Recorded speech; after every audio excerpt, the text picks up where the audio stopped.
Nah, pada pertemuan kali ini kita akan membahas berkenaan tentang bab tekanan. Yang pertama itu kita lihat ini ada yang namanya balok ya. Berarti ini kita akan menentukan yang namanya tekanan benda padat. Nah, tekanan benda padat ini didefinisikan sebagai gaya yang bekerja pada suatu permukaan dibagi luas permukaan tersebut. Makanya nanti kita akan menentukan yang namanya hukum Pascal ya. Jadi hukum Pascal itu ada dua, ada pada zat cair, ada yang namanya pada zat padat. Nah, sekarang kita tulis dulu untuk rumus yang tekanan pada benda padat. Nah, untuk rumusnya adalah P sama dengan F per A. Nah, jadi jangan lupa ya, untuk tekanan zat padat itu adalah gaya yang bekerja pada suatu permukaan ya. Jadi gaya yang bekerja pada suatu permukaan. Nah, P itu adalah tekanan Pascal, sedangkan F itu gaya dan A yaitu satuannya luas bidang sentuh. Nah, sekarang kita tulis dulu yang diketahui. Yang pertama, masanya diketahui 24 kg. Ya, terus yang diketahui lagi adalah gravitasinya yaitu 10 meter per sekon. Nah, kita kalau menghitung jumlah keseluruhan dari balok adalah jumlah ukurannya tinggal dikaliin semuanya. 1 dikali 0,4 atau dikalikan 0,6. Jadi dikalikan dengan semuanya. Nah, tapi ya untuk menghitung tekanan zat padat ini pada balok yang menekan kepada lantai, maka kita menggunakan yang namanya rumus P sama dengan F per A. Tapi kita cari dulu yang namanya yaitu luas alas bidangnya. Nah, sekarang ya berarti kita cari dulu W-nya, massa dikali gravitasi atau F sama dengan M kali G. Berarti 2024 dikali 10, berarti jawabannya adalah 2400 Newton. Nah, itu kalau pakai cara seperti ini, maka nanti hasilnya tidak dapat. Maka nanti kita tulis aja bahwasanya yang 24 kg ini kita rubah menjadi, kita tulis jadi 24 Newton. Sekarang kita tentukan dulu ya luas bidang sentuhnya. Berarti nyari A-nya dulu. Berarti A-nya itu adalah dilihat dari mana? Dari 1, berarti panjang dikali lebar, berarti 1 meter dikali 0,4. Berarti jawabannya adalah 0,4. Kalau satuan dari luas bidangnya itu masih cm, maka dirubah dulu menjadi meter. Nah, jadi sekarang kita tuliskan lagi ya, rumusnya adalah P sama dengan F per A. Berarti ya 24 dibagi 0,4, berarti jawabannya adalah 24 bagi 4, 6, ada 0, ada koma, berarti 600 Newton per meter. Nah, sebenarnya bisa aja ya, tadi kita menggunakan M kali G nya itu kan dapat 2400 tuh, berarti 2400 dibagi 0,4, maka jawabannya adalah 6000 ya. Tapi kan di jawaban nih, soal ini nggak ada nih 600, makanya tadi Miss Uli tetap menggunakan angkanya 24. Nah, sekarang kita perhatikan soal berikut ya. Soalnya adalah 4 balok mempunyai massanya sama. Nah, balok yang memberikan tekanan terbesar pada lantai adalah, jadi bukan nilainya yang besar, tapi tekanan balok terhadap lantai itu yang paling besar yang mana? A, B, C, atau bagian D. Nah, sekarang kita bahas ya. Nah, kalau tadi itu ya, yang diketahui adalah ada yang namanya gaya. Kalau sekarang tidak ada, maka yang dicari hanya A atau luas bidang permukaannya saja ya, yang tekanan terhadap lantainya saja. Nah, sekarang kita cari yang bagian A. A itu berarti luas A pada bagian A adalah P dikali L atau panjang dikali lebar. Berarti panjangnya itu adalah 4 meter dikalikan dengan 2 meter. Berarti jawabannya adalah 8. Sekarang pada bagian B. Pada bagian B juga sama, kita tulis balok B berarti luas alas B ya, berarti panjang kali lebar. Berarti adalah 4 dikali 4. Berarti jawabannya adalah 16. Nah, pada bagian C juga sama, berarti balok C, luas alas balok C adalah sama panjang kali lebar.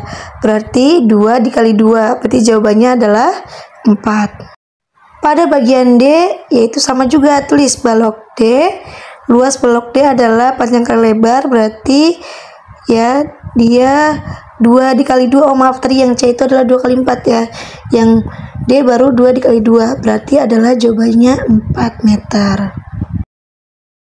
Pertanyaannya adalah, balok yang memberikan tekanan terbesar pada lantai itu yang mana? Berarti bagian A, B, atau C? Nah, jawabannya adalah bagian D. Kenapa bagian D? Karena balok yang memiliki tekanan terbesar adalah balok D dikarenakan memiliki luas permukaan yang terkecil. Jadi kalau dia memiliki luas permukaan yang terkecil, maka dia yang paling besar memberikan tekanan terhadap lantai.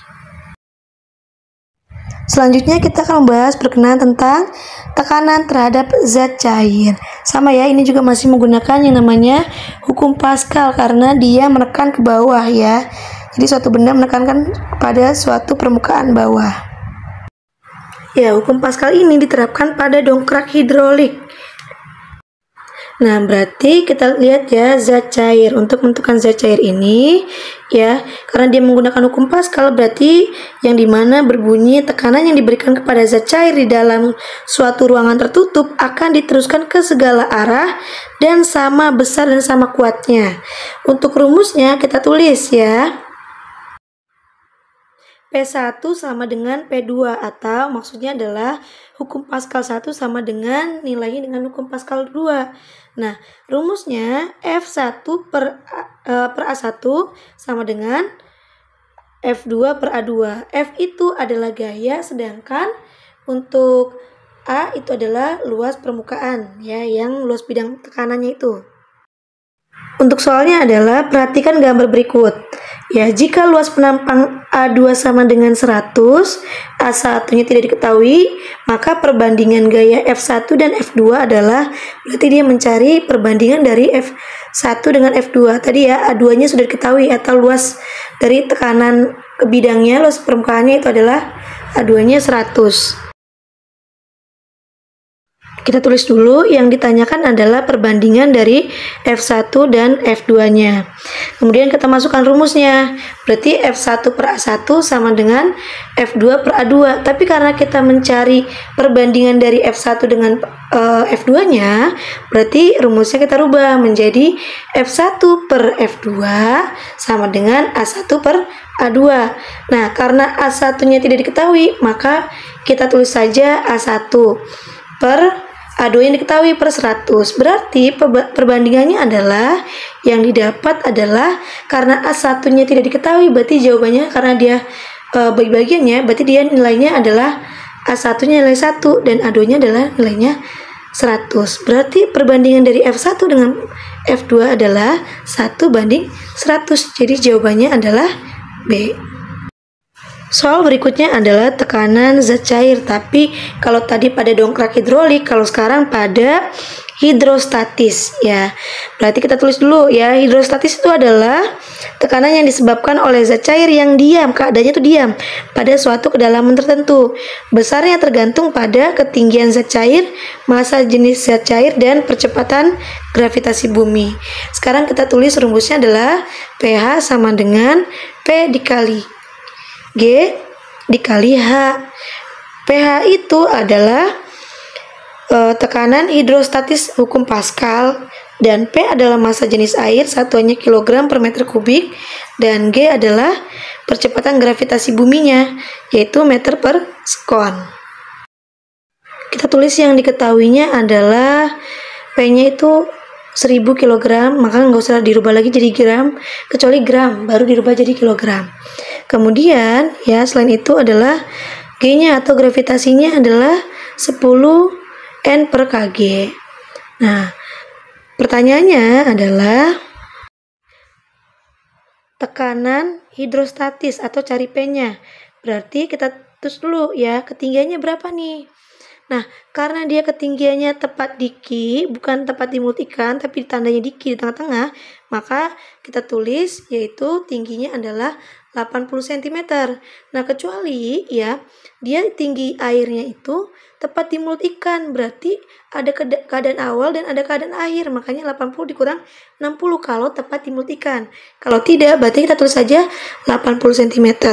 Nah, karena dia masih pakai satuannya cm, maka dirubah menjadi meter, berarti 80 dirubah meter, berarti 0,8 meter. Lalu kita tulis rumusnya itu pH sama dengan P kali G kali H.